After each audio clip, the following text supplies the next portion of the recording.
നമസ്കാരം. ബാലരാമപുരത്ത് 2 വയസ്സുകാരി ദേവേന്ദുവിനെ കിണറ്റിലെറിഞ്ഞ് കൊലപ്പെടുത്തിയ സംഭവത്തിൽ വാർത്തകളിൽ ഇടം പിടിച്ച വ്യക്തിയാണ് ജോയ്സിൻ ശംഖുമുഖം ദേവിദാസൻ.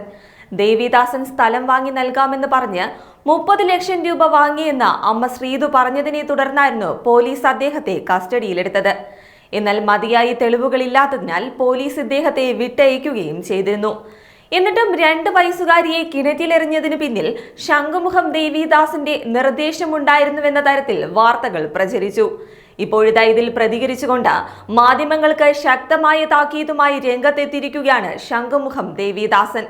നിരപരാധികളെ കൊല്ലാതെ കൊല്ലുന്ന മാധ്യമങ്ങളുടെ സമീപകാല പ്രവർത്തനങ്ങളിൽ ഏറെ ഹൃദയവേദനയുണ്ടെന്നാണ് ശംഖുമുഖം ദേവിദാസൻ പറയുന്നത്. സമീപകാലത്തായി പൂജ, ജ്യോതിഷം എന്നീ രംഗങ്ങളിൽ പ്രവർത്തിക്കുന്നവരുടെ പേരിൽ ഏതെങ്കിലും ആരോപണമുണ്ടായാൽ ഉടൻ പുരോഗമനവാദികളുടെ വേഷത്തിൽ കൂട്ടായ ആക്രമണവും ജ്യോതിഷം, പൂജ എന്നിവ അന്ധവിശ്വാസമായും അനാചാരമായും ചിത്രീകരിക്കുന്നതിന് അത്യധികം ആവേശവും ഉണ്ടാവുകയാണ്. ഈ രാഷ്ട്രീയമായും വ്യക്തിപരമായും എന്നോട് വൈരാഗ്യമുള്ള ആളുകളെ തെരഞ്ഞുപിടിച്ച ചില ചാനലുകൾ, അവരിൽ നിന്ന് ചില എന്നെ വ്യക്തിഹത്യ ചെയ്യുന്ന തരത്തിലുള്ള ചില ബൈറ്റുകൾ അത് ചുമ്മാ അങ്ങ് പ്രസിദ്ധീകരിച്ചുകൊണ്ടിരിക്കുകയാണ്. ഒരു തടസ്സവുമില്ലാതെ പ്രസിദ്ധീകരിച്ചുകൊണ്ടിരിക്കുന്നു. അവരാലോചിക്കണം, ഞാനൊരു വ്യക്തിയല്ല, ഞാനൊരു ഗൃഹനാഥനാണ്, എനിക്ക് മക്കളുണ്ട്, കുടുംബമുണ്ട്, അവരുമായി ബന്ധപ്പെട്ടവരുണ്ട്. ഒരു വ്യക്തിയെ വ്യക്തിഹത്യ ചെയ്യുമ്പോൾ അവരെ ഏതെല്ലാം തരത്തിൽ അത് ബാധിക്കുമെന്നുള്ളത് ചിന്തിക്കണം. അതിനാൽ ഒരു ഡോക്ടറുടെ കൈപ്പിഴ കൊണ്ട് രോഗി മരിച്ചാൽ വൈദ്യശാസ്ത്രത്തിനെതിരെ പ്രതികരിക്കാമോ എന്നാണ് ശംഖുമുഖം ദേവിദാസൻ ചോദിക്കുന്നത്.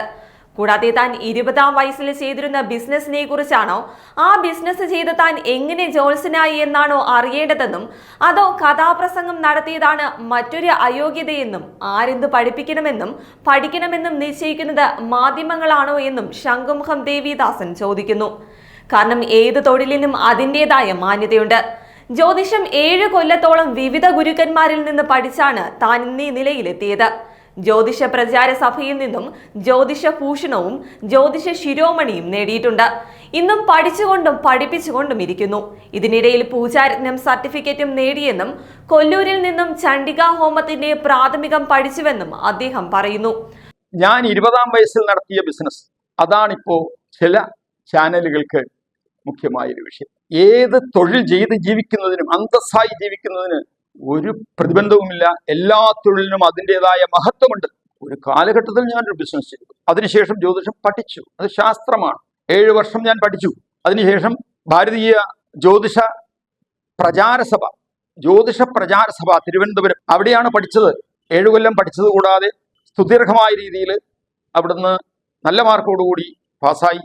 ജ്യോതിഷ ഭൂഷണവും ജ്യോതിഷ ശിരോമണിയും. അതിനിടയിൽ പൂജാരത്നം സർട്ടിഫിക്കറ്റ് ഞാൻ നേടി. ഇതെല്ലാം എൻ്റെ നിരന്തരമായ അധ്വാനത്തിന്റെ ഫലമായിട്ടുണ്ടായതാണ്. എൻ്റെ ജീവിത വൃത്തിയോടൊപ്പം തന്നെ ഇതൊക്കെ പഠിക്കാൻ ഒരു അവസരം ഉണ്ടായി.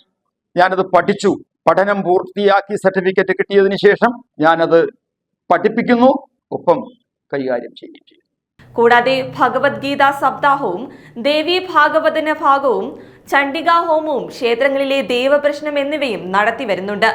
എന്നാൽ രാഷ്ട്രീയപരമായും വ്യക്തിപരമായും തന്നോട് ശത്രുതയുള്ളവരെ തിരഞ്ഞുപിടിച്ച് അവരുടെ അഭിപ്രായങ്ങളാണ് മാധ്യമങ്ങളിലെല്ലാം കണ്ടത്.